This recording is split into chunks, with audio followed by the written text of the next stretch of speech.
In today's video, I'm going to teach you how to receive payments and update your records in QuickBooks. This is an essential skill for managing your accounts and staying organized, so let's dive right in. First things first, open your web browser and navigate to QuickBooks homepage. You'll need to log into your QuickBooks account, so have your credentials ready. Once you're in, take a moment to get familiar with the dashboard.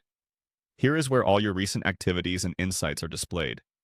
Next, look for the Sales tab on the left-hand side of the screen.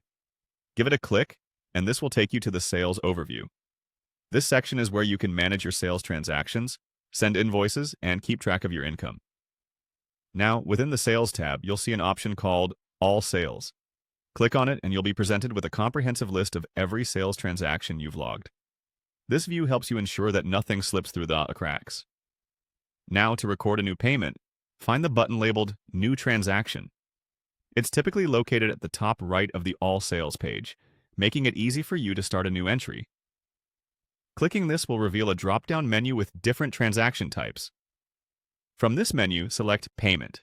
Choosing Payment will open a new window where you can begin recording the details of the payment. You can enter the payment amount, the customer information, and other essential details. After filling in the payment specifics, notice there's a section where you can record or charge. Clicking here allows you to confirm the payment is ready to be recorded into your accounts.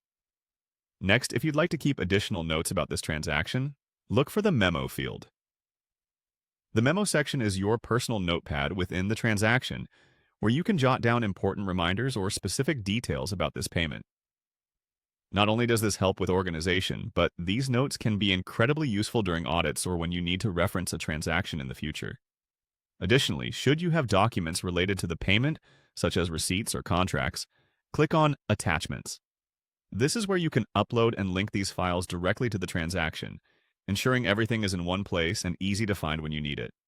Finally, there's an option called Find by Invoice No, which is incredibly useful when you need to apply the payment to a specific invoice. Clicking this option lets you search through and match the payment with the correct invoice number in your system. And there you have it. With these steps, you can manage your QuickBooks payments efficiently. Stay tuned for more QuickBooks tips and tricks to take your accounting skills to the next level. Thanks for watching, and see you next time.